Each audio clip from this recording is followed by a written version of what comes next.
नमस्कार दोस्तों, digital India take में आपका स्वागत है।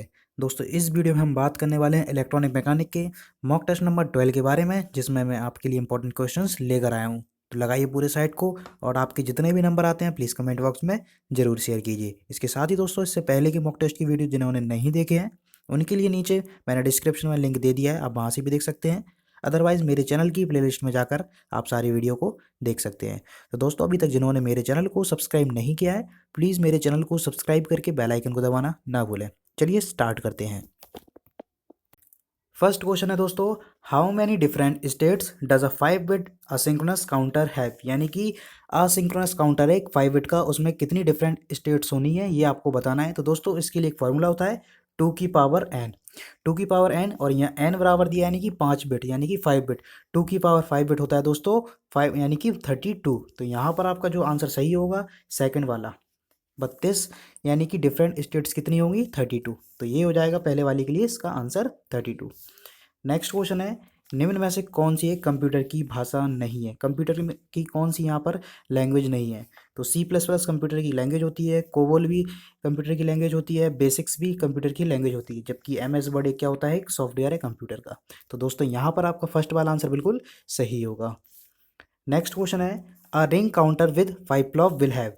एक रिंग काउंटर है विद 5 फ्लिप फ्लॉप के साथ, उसमें कितनी स्टेट्स होंगी। तो दोस्तों, रिंग काउंटर में 5 फ्लिप फ्लॉप है तो उसमें ओनली 5 स्टेट्स ही होती हैं। ठीक है दोस्तों, वही सर्कुलर उसमें होता रहता है रिंग काउंटर में। तो यहाँ पर आपका सही वाला आंसर जो होगा फर्स्ट होगा 5 स्टेट्स। नेक्स्ट क्वेश्चन है, an emitter follower has a voltage gain rate. ये दोस्तों, इससे पहले भी एक बार क्वेश्चन मैं बता चुका हूँ। एमीटर फॉलोअर में जो वोल्टेज गेन होता है कितना होता है ये आपको बताना है। तो इसका सही आंसर दोस्तों पहला वाला यानी कि <1। इसमें 1 से कम वोल्टेज गेन होता है। नेक्स्ट क्वेश्चन है, विद्युत चुंबक का प्रयोग किस में किया जाता है। यानी कि इलेक्ट्रिक मैग्नेट होती है जो, उसका उपयोग हम किस में करते हैं। इलेक्ट्रिक मैग्नेट का हमें यूज़ बताना है किस में किया जाता है। हेडफोन, माइक्रोमीटर, रिले या सांकेतिक उपकरण। तो दोस्तों, इसका सही आंसर है रिले। रिले में ही इलेक्ट्रिक मैग्नेट का जो यूज़ है हम वहाँ करते हैं। तो यहाँ पर थर्ड वाला आंसर आपका बिल्कुल सही होगा, रिले। नेक्स्ट क्वेश्चन है, in a RS flip flop R and S equal to 0 है तो ये किस मोड का ऑपरेशन है और इसमें क्या होता है। दोस्तों, RS फ्लिप फ्लॉप में दोस्तों ये सेट की कंडीशन नहीं है, रीसेट की कंडीशन नहीं है, ये दोस्तों है नो चेंज की कंडीशन। जब RS फ्लिप फ्लॉप में R और S दोनों 0 होते हैं तो ये दोनों होती हैं नो चेंज की कंडीशन, जो आउटपुट होगी वही रहेगी। ठीक है दोस्तों, और R 1 होने पर रीसेट होता है और जबकि S 1 होने पर सेट होता है। जबकि इनवैलिड की कंडीशन RS फ्लिप फ्लॉप में जब दोनों 1 होते हैं तो ये इनवैलिड की कंडीशंस होती है। उसके बाद नेक्स्ट क्वेश्चन है, प्रतिरोधक का कौन सा प्रकार वोल्टेज पर डिपेंडेंट होता है। कौन सा रजिस्टर है जो वोल्टेज पर डिपेंड करता है। दोस्तों, तो ये दोस्तों आपको पता होगा, इसका जो सही आंसर है वो होगा बैरिस्टर। बैरिस्टर का नाम यह है दोस्तों वोल्टेज डिपेंडेंट रजिस्टर। तो यहाँ पर आपका सेकंड वाला ऑप्शन बिल्कुल सही होगा, बैरिस्टर। जबकि इसकी बात की जाए थर्मिस्टर की, तो ये टेम्परेचर डिपेंडेंट है। ठीक है दोस्तों, तो यहाँ पर इस क्वेश्चन के लिए आपका सेकंड वाला ऑप्शन बिल्कुल सही है। नेक्स्ट क्वेश्चन है, is use to create presentation. इनमें से किसका यूज़ हम करते हैं प्रेजेंटेशन के लिए। MS word, worksheet, power point या इनमें से कोई नहीं।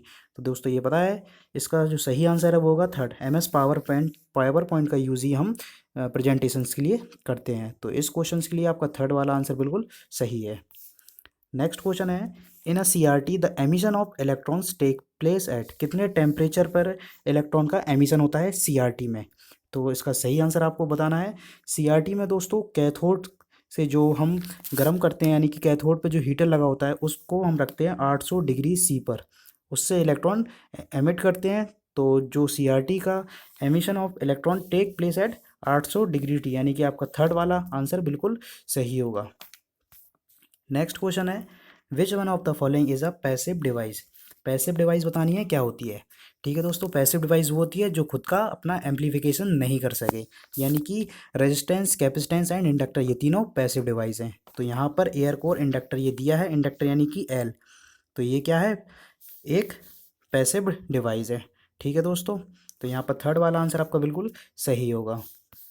नेक्स्ट क्वेश्चन है, लिसाजूस फिगर होते हैं जो, लिसाजूस फिगर जो होते हैं उनका किसको मेज़र करने के लिए हम यूज़ करते हैं। Lissajous figure are used in the measurement of current voltage frequency V I. ये CRO का क्वेश्चन है दोस्तों, तो इसका हम यूज़ करते हैं दोस्तों फ्रीक्वेंसी के लिए।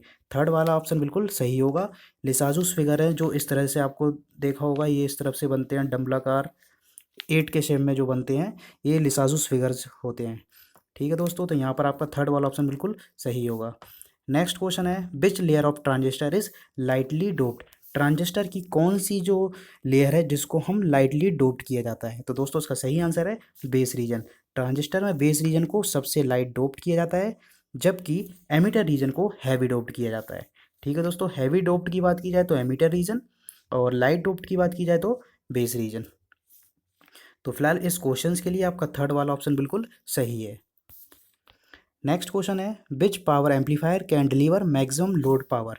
इनमें से कौन सा एम्पलीफायर है जो लोड को मैक्सिमम पावर देता है, तो उसका दोस्तों सही आंसर है क्लास सी। क्लास सी की इफ़िशियंसी दोस्तों 80% या इससे ज़्यादा होती है। ठीक है दोस्तों, क्लास ए की वैसे होती है 25%, और विद अगर ट्रांसफार्मर लगाए तो इस कंडीशंस में होती है 50%। ठीक है दोस्तों, क्लास बी की बात की जाए तो 78.5%, और क्लास ए वी की बात करें तो 52, 78.5 या 82 अराउंड। ठीक है दोस्तों, तो सबसे ज़्यादा जो फ्रिक्वेंसी होती है वो क्लास सी की होती है, 80 या 80 से ऊपर ही रहती है। तो लेकिन इस एम्पलीफायर में दोस्तों एक विशेषता ये भी है, इसमें इफ़िशियंसी तो ज़्यादा होती है लेकिन डिस्टॉर्शन भी ज़्यादा होता है। ठीक है दोस्तों, इसके बाद नेक्स्ट क्वेश्चन है एक ट्रांसफार्मर के लिए आउटपुट शक्ति और इनपुट शक्ति के अनुपात, यानी कि आउटपुट पावर और इनपुट पावर का जो रेशियो है उसको हम क्या कहते हैं ट्रांसफार्मर में, तो ये आपको बताना है दोस्तों। हिंदी इंग्लिश दोनों के लिए है ये दोस्तों। जो नहीं समझ पाते हैं, जिनके कमेंट आते हैं हिंदी में और इंग्लिश में, दोस्तों थोड़ा कंप्रोमाइज़ कीजिए। मैं आपके क्वेश्चंस को हिंदी इंग्लिश में सबको क्वेश्चंस किए हैं, हिंदी में भी क्वेश्चंस किए हैं, इंग्लिश में भी क्वेश्चंस किए हैं, और हिंदी में बेसिकली मैं डिफाइन भी कर देता हूँ। तो बेसिकली सबको समझ आ जाना चाहिए। ठीक है दोस्तों, तो इस फिलहाल क्वेश्चंस में ट्रांसफार्मर के लिए जो output power and input power का रेशियो क्या कहते हैं उसको, तो ये होती है दोस्तों दक्षता, यानी कि इसी को कहते हैं हम इफिशियंसी। तो इसका जो फर्स्ट आंसर है बिल्कुल सही होगा, इफिशियंसी। नेक्स्ट क्वेश्चन है कॉलपिट ऑसिलेटर जो जनरेट है क्या करता है। जो कॉलपिट ऑसिलेटर है ये क्या जनरेट करता है, कौन सी wave, square wave, sine wave, sawtooth या डैम्प्ड। दोस्तों इसका सही आंसर है साइन वेव। कॉलपिट है, हार्टली है, ये सब क्या करते हैं साइन वेव जनरेटर हैं। ठीक है दोस्तों, तो इसका सेकंड वाला आंसर बिल्कुल सही होगा। नेक्स्ट क्वेश्चन है एक अर्ध तरंग डिस्टकारी, यानी कि दोस्तों हाफ वेव रेक्टिफायर है, इसमें इनपुट और आउटपुट तरंग की आवृत्ति यानी कि फ्रिक्वेंसी कैसे संबंधित होती है। एक हाफ वेव रेक्टिफायर में इनपुट फ्रिक्वेंसी और आउटपुट फ्रिक्वेंसी का जो किस प्रकार रिलेटेड होती है आपको इस क्वेश्चन में बताना है दोस्तों। तो दोस्तों हाफ वेव रेक्टिफायर में इनपुट फ्रिक्वेंसी आउटपुट फ्रिक्वेंसी के बराबर होती है, यानी कि आउटपुट इनपुट के बराबर होती है। जबकि दोस्तों अगर फुल वेव की बात करते हैं तो ये वाला ऑप्शन बिल्कुल सही होता, output frequency to multiple input frequency. ठीक है दोस्तों, तो फिलहाल इस क्वेश्चन में आपका पहला वाला आंसर बिल्कुल सही होगा, आउटपुट फ्रिक्वेंसी इनपुट फ्रिक्वेंसी के बराबर होगी। नेक्स्ट क्वेश्चन है an op amp is design to amplify.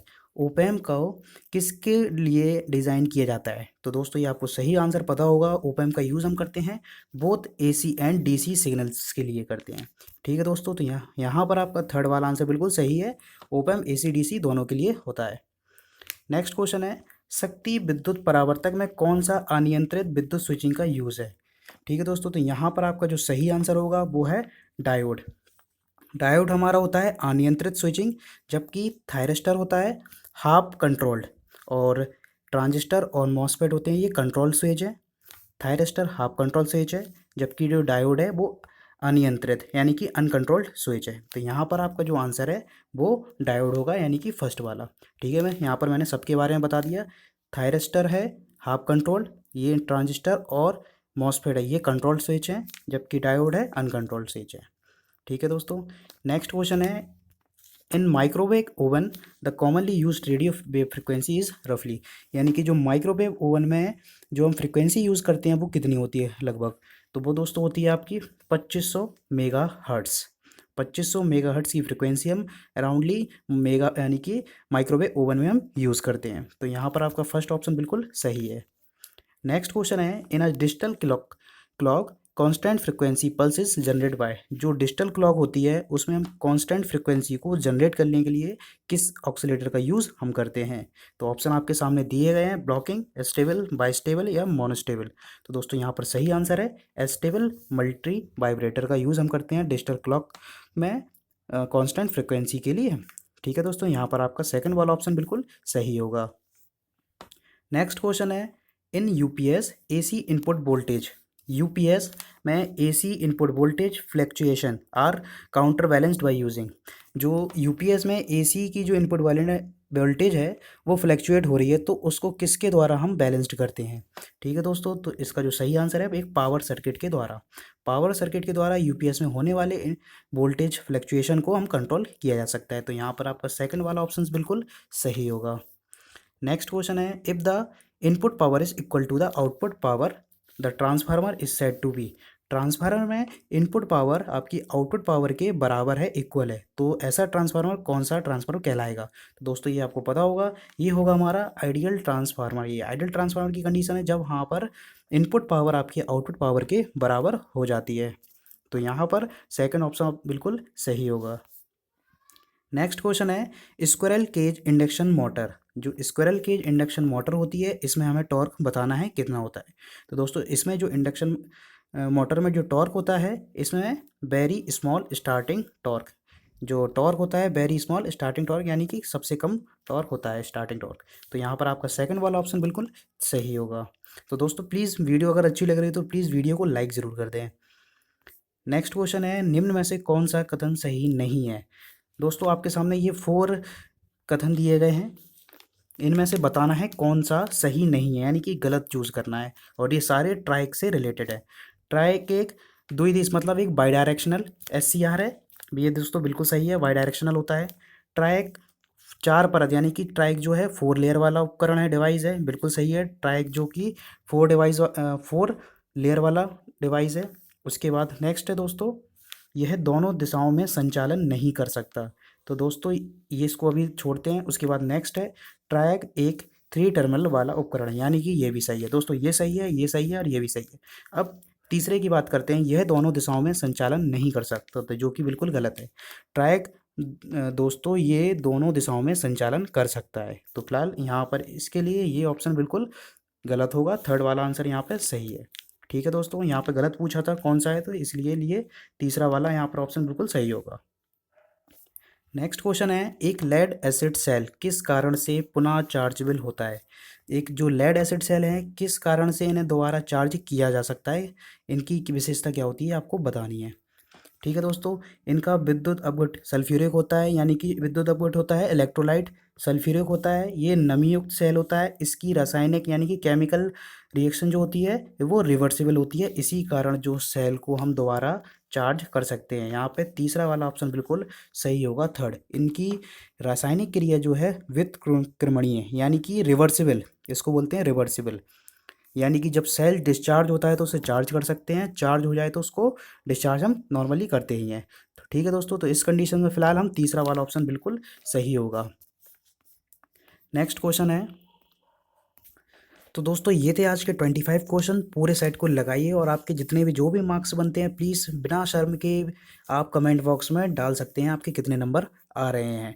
ठीक है दोस्तों, तो मिलते हैं नेक्स्ट वीडियो में, और अगर आपको वीडियो पसंद आया हो तो प्लीज़ लाइक ज़रूर कीजिए, चैनल को सब्सक्राइब कीजिए, बेल आइकन को साथ में ज़रूर दबाएँ।